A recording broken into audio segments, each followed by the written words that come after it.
Good evening. My name is Caitlin Nichols. I work with the Nui Peck IEC District, formerly known as the Interstate Environmental Commission. And last year and a half ago, IEC, in partnership with the Center for Environmental Science at CUNY Staten Island, received a grant through the Hudson River Foundation, New York City Environmental Benefits Newtown Creek Fund, to look at stormwater, water quality, and establish a baseline community data set looking at wet weather conditions in Newtown Creek. And my master's student, Lily, is currently working on her master's thesis on this topic. So we're just going to give a very brief overview.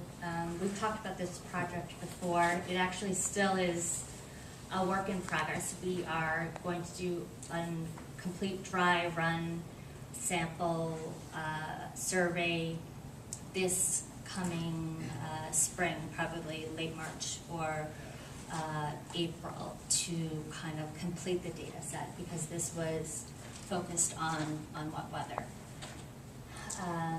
So to give just a little bit of an overview, one important part of the project was to really get community input on the site selection.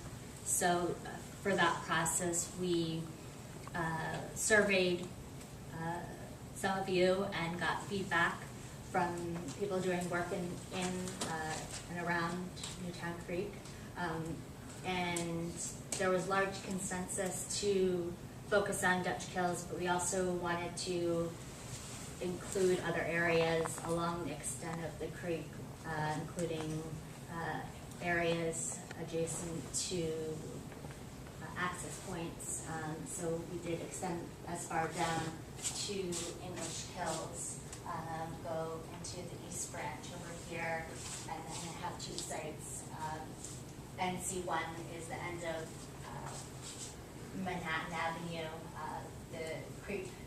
the park there, and then across the creek is another site in the borough of Queens, at the end of Vernon Avenue. So that, in combination with proximity to outfalls, we felt that we had a good array of sites, and we all also were aware of what others have done in the past.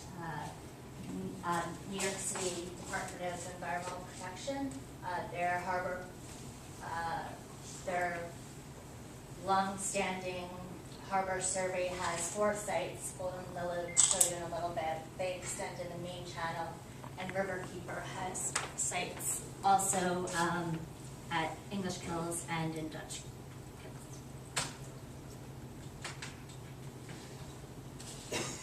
So with that, I hand it over to Lily to give you a little bit of a background on the study design.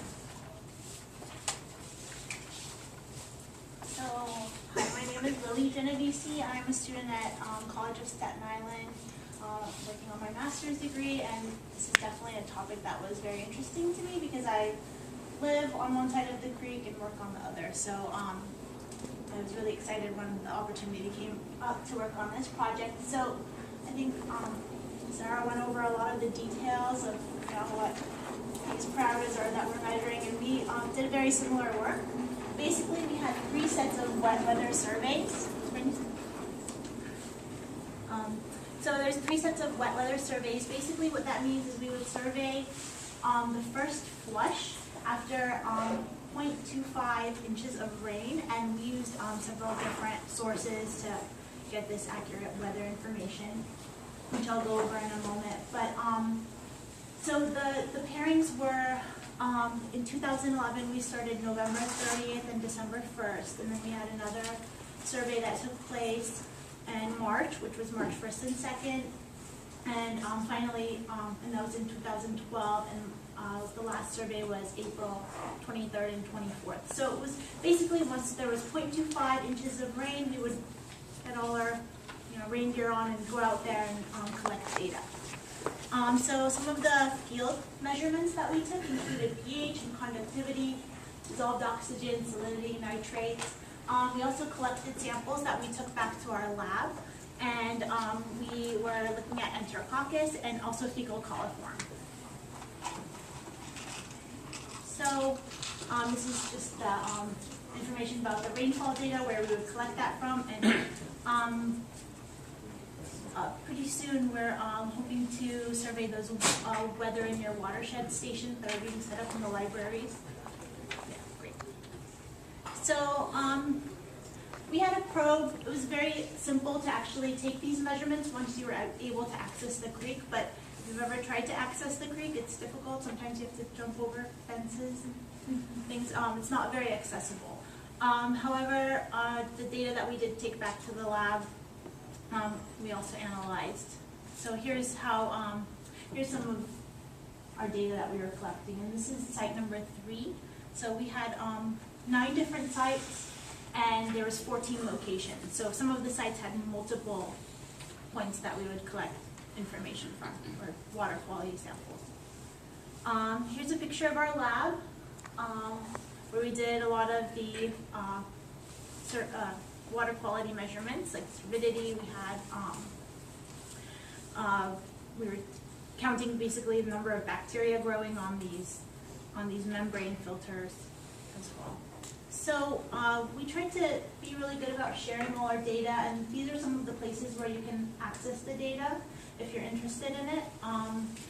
We haven't analyzed the data completely yet, because we did realize that we do need some background levels and dry weather conditions. We've been using DEP's data, but we're going to collect our own, as Caitlin mentioned. City of Water Day, I think a lot of people here maybe heard about this or went there. It was a great opportunity to work with the community.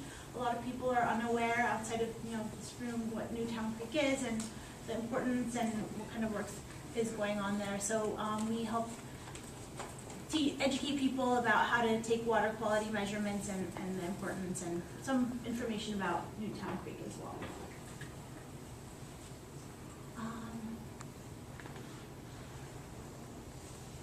So here's a World Water Monitoring Day. We entered some data there.